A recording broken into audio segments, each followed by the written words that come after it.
Good morning, everybody. Welcome in. It's time now for Your Health, a presentation of Medica, Pharmacy, and Wellness. And running into the studio with us is Alyson Claywell Roby on this overcast, but still pretty nice looking Thursday. It is a nice day. It's slowly getting warmer. It's supposed to be really warm tomorrow.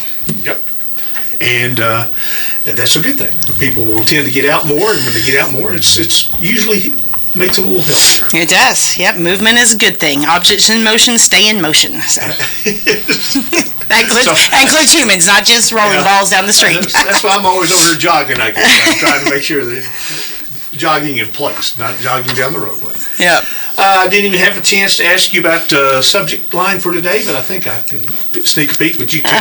Yeah, we're going to talk about lupus today. Yeah, so I actually had somebody I know well that they think she has lupus, so she was asking me about it, and so I was giving her a little bit of info, and I said, well, it prompts me to, I don't think I've really ever talked about lupus, and it's one of the many autoimmune diseases. That's about all I know, other than some of the symptoms are red. You get a butterfly rash on your face. A lot of people get it's called a malar rash, and so it kind of covers your nose and your cheek. So that rosacea people get a similar rash. So differentiating the two. But interesting fact, there was only about 29 autoimmune diseases in the 70s, and now we're up to like 110. So are they mutating and becoming that, or are they discovering it? Well, almost all autoimmune diseases have an underlying gut dysfunction. And so the doctors that specialize in autoimmune, a lot of them will tell you immediately to go on a gluten-free diet. They'll do some gut health testing to see what all's going on in your gut. And so then you want to, remove anything out of the gut that shouldn't be there, try to detoxify the body. So you just get to where you confuse your immune system, and your immune system starts to target your own cells, and in lupus's case, specifically some of your DNA strands. It is about 1.5 million Americans have lupus. It is an autoimmune disease that affects blacks, Latinos, and Asians and Native Americans more than it does the Caucasians and the white population. And interesting fact is 1 out of every 250 black women have lupus, and that seems like a lot to me. So it does affect women 10 times more often than it affects men, and 90% of patients diagnosed are between the ages of 15 and 45. So that's kind of your main age range. So you got to think with, we talked about causes, kind of what causes it. They say about 10% of the time it is genetics. We also know that sometimes genetics is people living in the same area, eating the same foods, having the same kind of lifestyle, and so as I talked once before, you can turn genes off or turn them on with certain lifestyle modifications. So, but genetics does play a role. There's a lot of thought that environmental toxins can lead to this. 10% of cases are believed to be caused from medications. Stress, hormone imbalances, physical trauma, and then ultraviolet light can lead to it if you overdo. It's one of those overdoing type things.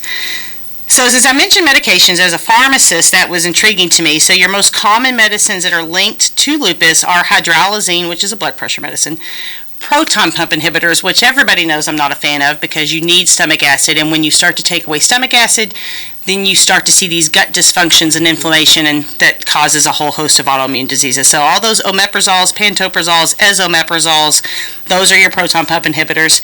Calcium channel blockers and ACE inhibitors, thiazide diuretics, all of those are blood pressure medicines for the most part. Terbinafine, chemotherapy drugs, procainamide, interferon, and isoniazid, which we don't see a whole lot. That's kind of more of a tuberculosis type drug, and we don't see that drug very often, but it was at the top of the list.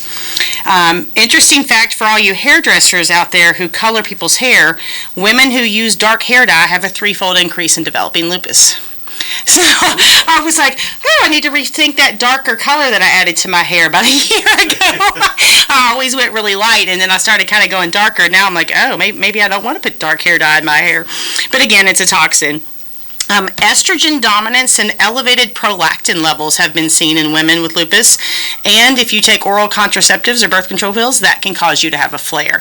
So there's that kind of underlying hormone. Birth control pills by nature tend to make you estrogen dominant, and so estrogen, when it's out of balance with your progesterone, tends to cause inflammatory processes anyway. So that part of it kind of makes sense. These women tend to have low DHEA levels and low vitamin D levels. Those are real common that we see it. So think about what your labs look like. I'm just a big proponent of people come in and they say, well, they told me my vitamin D was low. And I'll say, well, what was your level? Because they'll say, well, they told me to get some vitamin D. Well, what dose you need is dependent on what your level was. So when your physician's office tells you your vitamin D level is low, find out what it is, because there's a big difference in it being 25 low and being 10 low or being 40, right? There's a big difference in those numbers. So we want your vitamin D level to be around 70. In case you're curious, the lab says above 30 is normal, but optimal vitamin D level is between 70 and 80.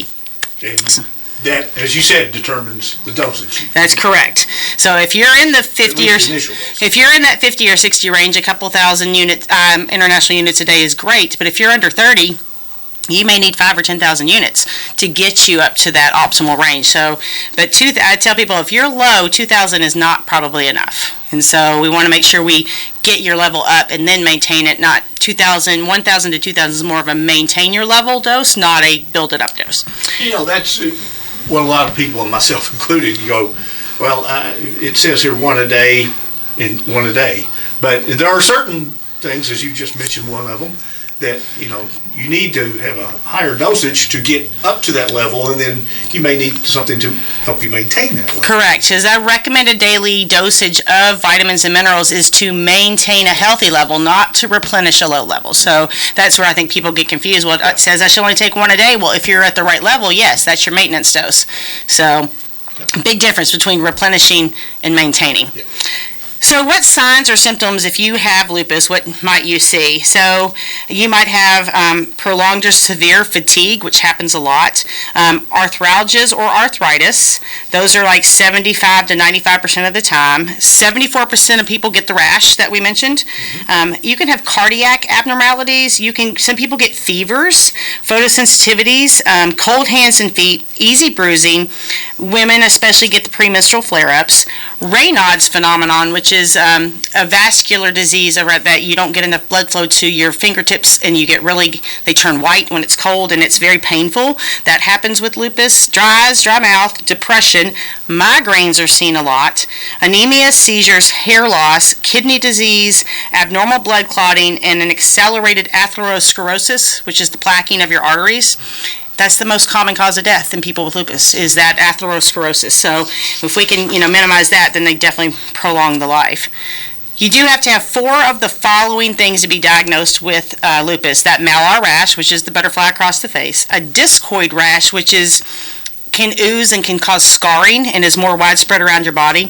Photosensitivity, arthritis, musculoskeletal changes, oral ulcers, neurologic abnormalities, intractable headaches is most common, but you can also get memory loss, seizures, confusion, and have anti-DNA antibodies. And obviously that's a blood test. What kind of headaches did you say? Intractable, so ones that are not easily treated. Okay. Mm-hmm. Okay. Yeah, and continue to. Yeah, it's one of those headaches that kind of sticks with you. Yeah. You can't really get rid of it. It keeps coming back. Yeah. So we used to say there's drugs you use for people would get intractable hiccups, and so they would just hiccup all the time. And I thought, man, that would be awful, right? But I guess I'd rather hiccup than have a headache. I don't know. So there's some conventional treatments for lupus. So just to try to maintain your symptoms, your non-steroidal drugs like ibuprofen, meloxicam to help with inflammation. The glucocorticoids like prednisone, again for inflammation. They do use the anti-malarial drugs like hydroxychloroquine. Those for those autoimmune diseases. People always think about it in this day and age. You see hydroxychloroquine and they immediately think COVID. Mm-hmm. But it's a very popular drug for a lot of these arthritic type autoimmune diseases. They also will go to, in more severe cases, immunosuppressants and the monoclonal antibody drugs, which are quite expensive. And you see all those great commercials on TV for all those crazy expensive medications these days. So that's conventional, but there's also a customizable, let's really target that cause. And of course, that's where this country needs to go with healthcare. There's a lot of people out there pushing for it. I mentioned gut. Fix your digestive tract. You can guess and you can try some things, but you can test for what's going on in your gut. Not all doctors do it. We actually can do some GI testing through the pharmacy, through a couple of our labs. it's not probably going to be covered by your insurance. It probably will be covered by a flex card. You'll want to make sure, but normally with any kind of testing, a flex card will pay for it. Some flex cards require that your doctor actually prescribes it, and you have to show that. Some don't, so you just have to kind of check with your various plan that you have. But 70% autoimmune diseases start in the gut, so getting that gut cleaned up and restored to a healthy gut is going to really help. I would suggest anybody out there look up Jill Carnahan. She is a physician who has been diagnosed not only with Crohn's disease but multiple sclerosis. She has both in full remission. No signs of either of those diseases by really focusing on cleaning up her gut, removing toxins out of her diet. She speaks all over the world. She's fascinating. So I've actually seen her in 2 different conferences that I've been to. So she's amazing. So you can reverse these, but it does take some work and some diligence on your part. Remove gluten. Every functional, personalized medicine doctor that I know removes gluten, and it's still such a hot debate. People are like, that's silly, gluten's not a problem, we've been eating it for years. And then there's, it's really not the gluten, it's the glyphosate that we put on the gluten. Either way, most people will see a dramatic improvement when they remove gluten. It does require patience. Some people see a difference in 30 days, but ultimately for most things it takes a full 90 days of no gluten to see the results that you're looking for. If you have food allergies or sensitivities, you got to quit eating them. So alfalfa sprouts actually is a trigger for lupus. And I was very intrigued by that. But alfalfa sprouts, sugar, alcohol, corn, soybeans, peanuts, lentils, coffee, teas, and sodas all can make lupus worse. Yellow dye number 5, which is better known as tartrazine, and we all know food dyes are not great for us, but that specific one has been indicated in causing lupus to be worse. If you have any underlying infections in your gut or anywhere else in your body that are latent, you want to clean those up. Fish oil. Fish oil is one of nature's best anti-inflammatories. We normally recommend for lupus 3 grams a day, which is a pretty good dose. You do have to be careful if you're on blood thinners. Fish oil is a natural blood thinner, so if you're on prescription blood thinners, fish oil can increase your risk of bleeding, so don't ever do that without talking to your physician and clearing that. Flaxseed, also an omega-3, so also good for inflammation. We talked about vitamin D already. Women, especially perimenopausal women, indole 3-carbinol. It helps with the estrogen dominance. It helps your body to metabolize and clear out any extra estrogens to kind of balance that to the best of your ability. So it can help with estrogen dominance flares. You can use vitamin A. You got to be careful with vitamin A. If you're a smoker, don't you dare take vitamin A. Not good. So if you don't smoke, vitamin A can be an option for you. It's a pretty high dose, like 25,000 units, but you only take it for 2 weeks and then you're done. Magnesium, vitamin C, and coenzyme Q10. I do recommend coenzyme Q10 for lots of people. If you're 58 years of age or older, it can be beneficial. And if you're on a medicine that depletes it, so any of your beta blockers, if you're on metformin, all of those drop your coenzyme Q10, and the statins for cholesterol are notorious. So it's basically 100 milligrams for age of 50 and 100 milligrams for every drug that you take that might deplete it to keep your levels where they should be. So if you're 51 and you take metformin and a beta blocker, then you're going to want to take 300 milligrams a day. Okay. So check your adrenals and check your hormone levels. Cortisol and testosterone are actually commonly low in lupus patients. And so getting those hormone levels checked and getting those hormones balanced, so correcting the estrogen dominant, getting your testosterone level where it should be, and giving your adrenal glands the support they need can make big differences. There are some herbals and botanicals, and these are, I'm just going to list them because they're all very different. So you've got Gotu Kola, which is something I don't carry and I'm not super familiar with, but I wanted to mention it. Olive leaf extract, which we do have some products of that. Olive leaf extract can do wonders for underlying latent infections and help clear out any biofilms that you may have. Curcumin, phenomenal anti-inflammatory. Pomegranate is an amazing anti-inflammatory. It actually helps to stop atherosclerosis as well. So some of these physicians will say, get yourself some pomegranate juice. Please don't get the stuff with a bunch of added sugar. You want pure pomegranate juice, and you just need to drink like 1 or 2 ounces a day. That's it. Just little bitty bits every day. Cruciferous vegetables, because the sulforaphane in them can help with the diseases and with hormone balance. Resveratrol, glutathione, which is your best detoxifying supplement you can get. And then a prescription item, low-dose naltrexone. That LDN is phenomenal for any kind of inflammatory processes. We use it for fibromyalgia and Lyme's disease and lupus, and anybody that has an autoimmune disease and has inflammation. You do have to start at a low dose and work your way up, but people can do wonders on that low-dose naltrexone. So if you're not familiar with it and you've got any kind of issue, any kind of really chronic illness that causes inflammation, find out if your physician knows anything about low-dose naltrexone. It can be a game changer for people. Of just really seriously, the only side effect is it can make you have some crazy dreams. And if you're on narcotics for pain, like chronic pain management, you really can't take it because it keeps your pain medicine from working. Some doctors will say you can do it, you just have to do it at much lower doses, but across the board we say it really could knock you into withdrawals, so you have to be very careful if you're on pain medicines.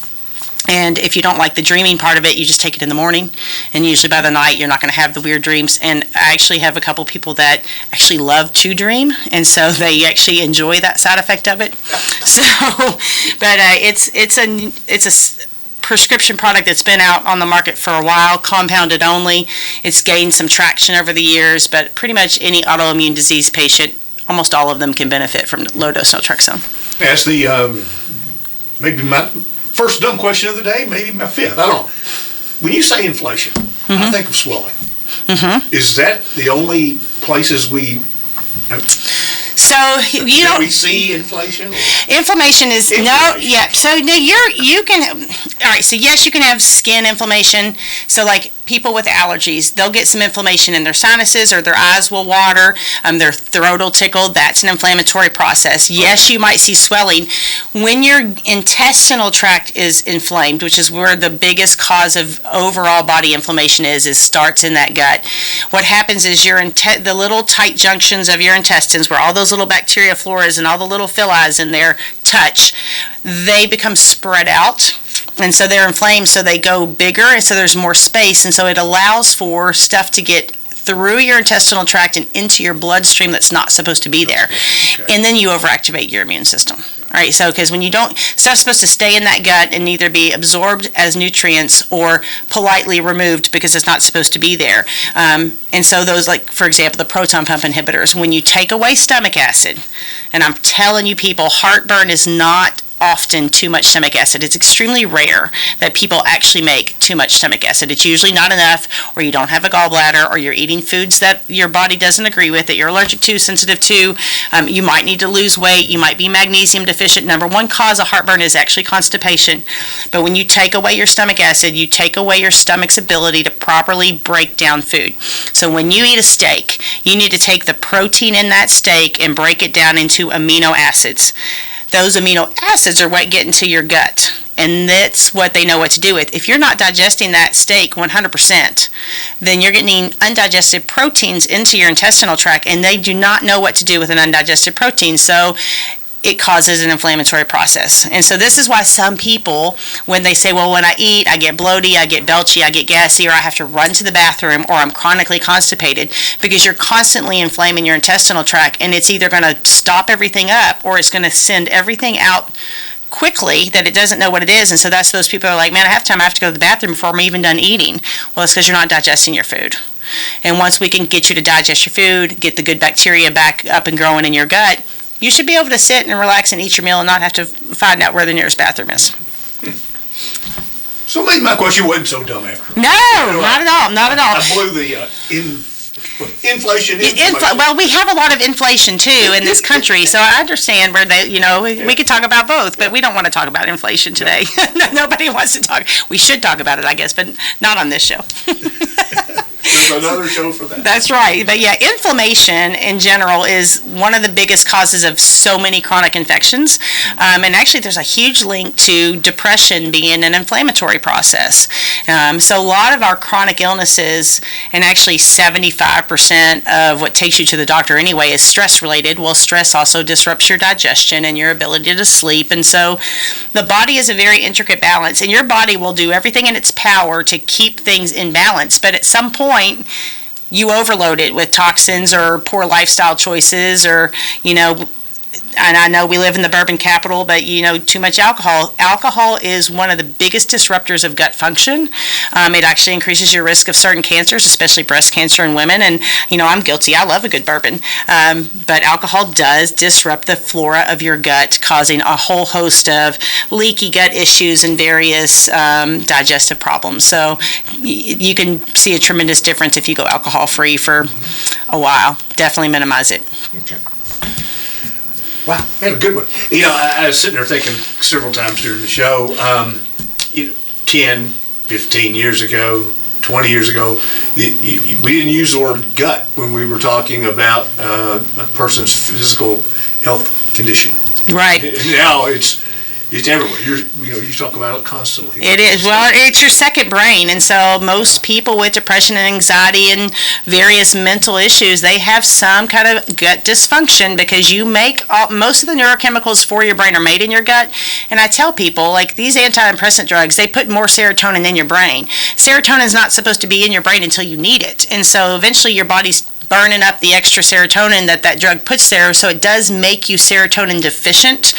But some people overtake melatonin, and then if you take too much melatonin, you can't make serotonin correctly. So everything is a balance. And I love melatonin. It's a phenomenal antioxidant. It's great for heartburn. It does wonderful things. But taking too much of anything can cause an imbalance in something else. And so, a lot of people come in when they're pregnant and nauseous, and they get B6 for their nausea, and it's great for nausea. But if you take too much B6, it makes you deficient in folic acid. So, taking selenium out of balance with vitamin C and zinc can mess up your thyroid. So everything's a balance, and you just got to be careful with chronic use of single entity products out there. So just make sure you're doing it correctly. And that leads me to actually bring up that one of the head certified clinical nutritionists with Integrative Therapeutics, the company that we sell the biggest line of supplements, Kathy Leet is her name. She is phenomenal. She's been doing this for 33 years. If you have a question about a supplement, she knows the answer. She is actually going to start coming to our pharmacy one day a month to answer patients' questions. So we'll pick a day of the month and we'll start to advertise that basically you can walk in with whatever supplement health issue you want, and she will talk to you about it. She's unbelievable. Like I'll ask her a question, and I'll get 4 paragraphs of an answer back. But she has been a wonderful, wonderful mentor for me learning about supplements and health. But I just told her I wanted to live inside of her brain just for like a day. So she's amazing, and I'm really excited that she's gonna start training some of our newer staff. But she's gonna come in and work with some patients that just want to kind of pop in off the street. So as we know what days, we'll probably start that in May, and we'll pick a day and a time, and we'll start to advertise that so you can come in and pick her brain about stuff. She's unreal. That's cool. Love to have her on the radio. Well, you know what? She probably would do that. So I will talk to her about that. That's great.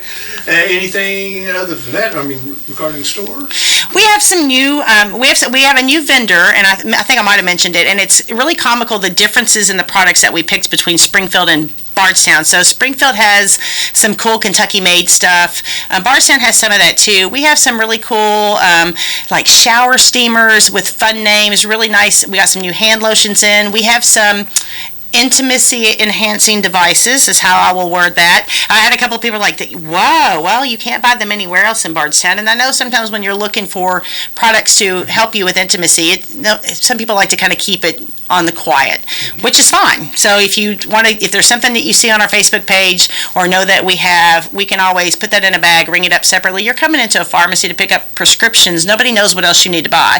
But so if you have some gifts or things, we have an amazing foot cream with some, it's like the devices they use when you get a pedicure, but it's something you can do at home. So if you haven't had your spring pedicure yet, this foot cream is unreal. Put it on your feet, put some socks on, and you will not be disappointed in how much better your feet feel in a couple of hours.